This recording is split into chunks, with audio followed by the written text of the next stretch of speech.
Well, thank you very much, Sabir, for that presentation. And for all of our audiences, we now quickly move on to our next keynote address, which is by Veher. And we have Mr. Praveen Jaiswal, who is founder and chief strategy officer at Veher. And he will be addressing us all now. And I'd also like to quickly inform you that we have a digital forensics sub summit, which will be starting in the next 5 minutes at stage 5, and the digital forensics Pathshala second edition it is.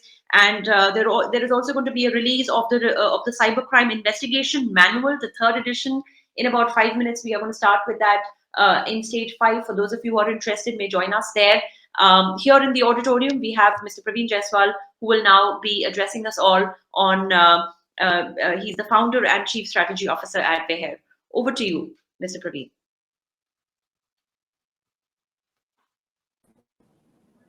Hi, thank you, Samriddhi, so much for giving me this opportunity. Hello, everyone. So we'll quickly share the presentation, and Samriddhi, if you can confirm if you can see the screen. Right, sure.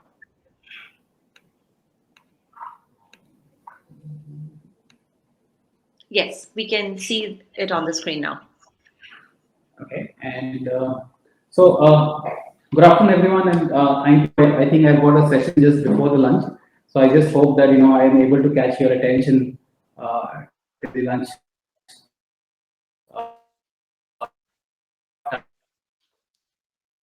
So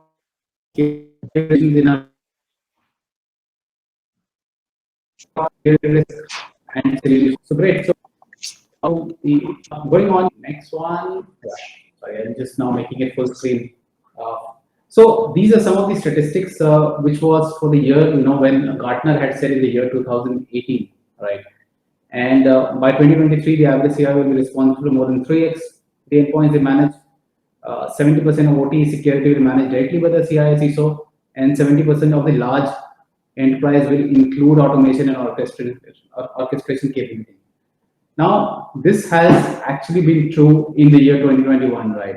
So the challenge has been there, the exploding number of connected devices, everything is interconnected, enterprise seeking automation. So all these challenges are, coming up again and again, and at all the forums which are there. Now, these are some of the numbers. Now, since Veher is an Indian company with a lot of focus on India and the overseas expansion, but if you look at what the numbers, it does not lie, right? 300% of the rise in cyber attacks, and these are all CERT data, 3x cost of ransomware. So if you look at some of the data, right, in 2019, right, there were 394,000 attacks compared to 2020, which was 1.15 million attacks. And then you look at the cybersecurity incident in the India first half, it has crossed more than 600,000.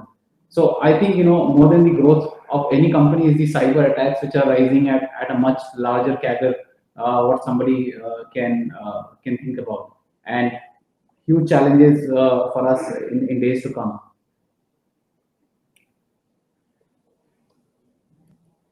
The looming challenges which we are seeing, right? So accelerated migration to cloud, work from home, critical infrastructure, nothing new. I mean, all of us know about it. Cyber criminal employing sophisticated attacks. Now we even have the state-sponsored attacks which are there, right? And then you see that the risk of the collaboration and the new cloud-based collaborations platform, they're getting rolled out without proper security framework, because the pandemic has absolutely accelerated this entire, uh, innovation cycle, and has increased the attack surface for all of us. Even the 5G is going to open up more doors to malicious actors to exploit captive infrastructure. So these challenges are not something new, but all of us know about it. But then, what are we going to do about it? That's the question. And I'm going to keep my discussion more on the broader level rather than going deeper into the technology aspect. So this is where we stand today, right? What are the traditional approaches and why it is not sufficient, right? So today we are primarily dependent on the log data for most of our analysis, right? And if you look at it, poor visibility is there due to the capture of just the layer 3 summary data, right? So your on the net flow, you're on all kind of flow data, analyzing all the logs, and then we believe that we can actually cover all. But what is actually required is the wire speed visibility and analysis of layer 3 to layer 7 data, right? So it's going to give you the entire context in a layman term, right? It's like, we're just looking at the logs of phone calls rather than actually going into the context of the communication. So it's time that we move beyond logs and the endpoint security. They need to work in tandem in the newer approaches. Second is most of the detection which is actually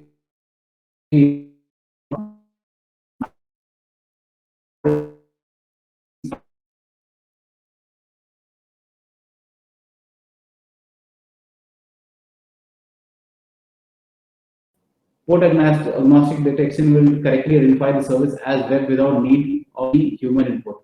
So, which is not the case in the traditional methodology what we are seeing today, right? So the requirement is, of course, having the automated port agnostic protocol detection for thousands of protocols which are going to be there.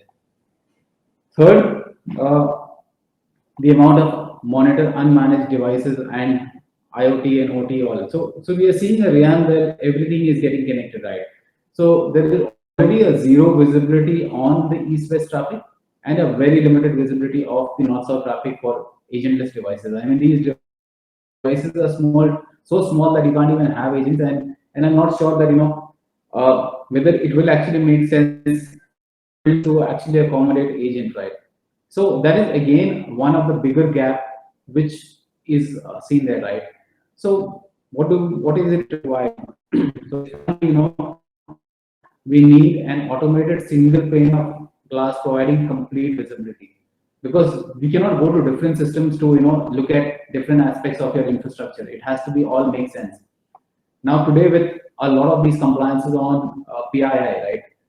There's no visibility on the traditional systems, but we need a network visibility on PII information for meeting regulatory compliance. We know what kind of uh, penalties are being levied on the companies for even missing out any on the PII compliances. So this is where we feel there is a shift in the technology, the way in which we have been looking at the security overall. So what is the need of the hour? So primarily it's the next gen NDR, right?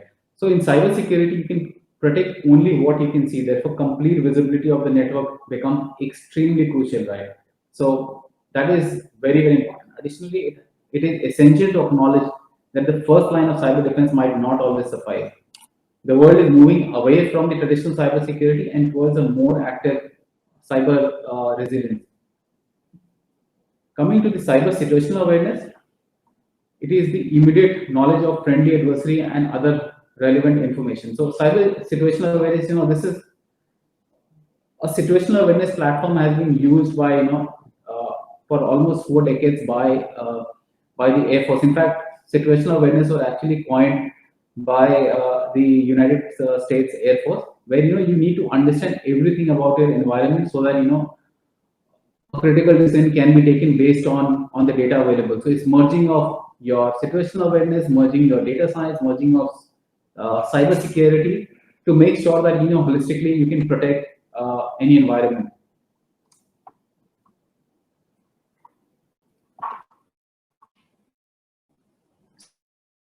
So India, the network detection response, which we have been talking, right?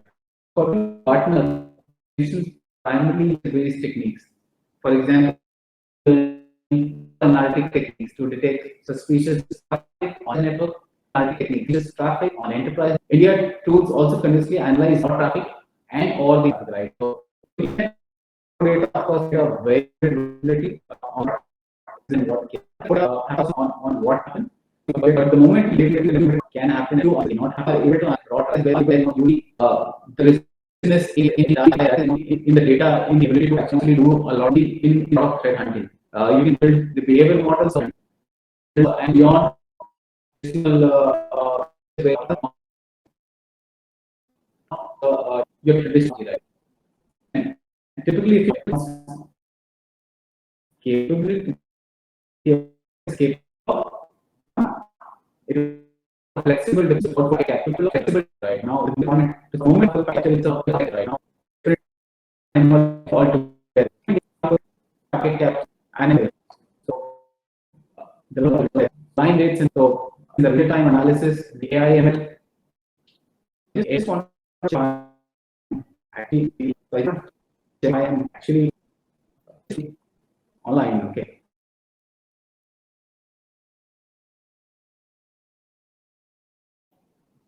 From the backstage, if they are able to hear me.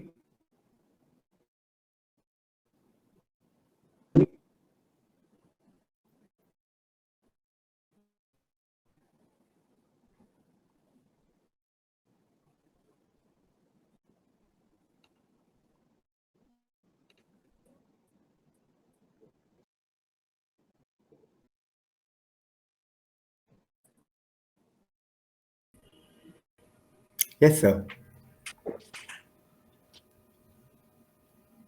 Mr. Praveen? From the backstage. Sure, sir. I think there's an issue with your internet connectivity. We'll get you backstage and then resume. So guys, sorry. So I actually got disconnected and never realized. Uh, so we're talking about the need of the hour, which was the next in India, and I believe I have spoken on about why India is needed in terms of the comprehensive visibility, the active cyber resilience, and the cyber situational awareness because in today's world the security landscape is changing so much that you really cannot rely on anything for that matter. So you need to be updated every second, every minute on the cyber posture for your organization. That becomes very, very important. So this is where I was in terms of the NDR. Okay. So why deploy the NDR? Because the flexible deployment supports full packet capture, flow traffic at line rates with real-time analysis, protocol agnostic protocol, 5,000 protocols support. I mean, leverages advanced AIML and detecting even private VPN tunnels in Tor traffic, which is there. Uh, Even for the DNS analytics, instead of using a purpose-built sensors in promiscuous mode, it reduces the need for special client network configuration. So the NDR forms, one of the important pillars for any of the security infrastructure today. So when we're talking about the NDR, we also talk about the threat hunting. So detection is the most important aspect of NDR, but hunting has become equally crucial, right? So black box is about finding magic alerts, uh, signature or rule-based risk detection, mostly devoid of context. Need tries to associate context and prioritize. But the moment you move to a threat hunting platform, right, where you have loads of your entire packet capture available, right? So you're talking about exploring root cause up to the absolute pinpoint level without moving through different systems. So through one system, you're able to actually analyze threat, do the threat hunting, and prepare for a better response. Then you're talking boosting insider risk detection capability by actually following the digital breadcrumbs to their origin. And that you can only get if you have data beyond the logs, right? If you have the access to the full packet capture, to the last details, to the fact that it has been, updated with the most recent, cross data, cross knowledge from the available scenarios, available systems. And then you're talking about gaining knowledge about advanced adversary using TTP by observing their activities without disrupting the endpoints and prepare for a better response by analyzing a large number of their yet undetected trade crafts, right? So we are here talking about only the unknowns because the amount of unknowns which are flowing in the system today is actually a lot. Improve detection capabilities by applying the knowledge using built-in automation, analyze file-based living off the line LOTL cyber attacks operator for edge, right? So this is where you see a threat hunting platform becomes very, very important, but a log-based threat hunting platform we need to evaluate, and that is where we believe that the traditional approach has not been sufficient. So here I'm at the end of the slide, So just to give you a brief about WEHER. So we have 100% of India's defense and national security agency relies on our cyber situational awareness technology. Top 5 financial institutions in the region rely on our technology. Top 2 European telecommunication company use WEHER solution, and we are OEM to 6 of the premier national security technology providers. So in case of any questions on the technology, I'll be very, very happy to take the questions, and do let me know, and I think I would be able to make up on time. So thank you, team, for this wonderful opportunity. Thank you, everyone. And I can be reached out on my email ID, which is flashed, or you can reach out to any of my team members for any questions which you may have.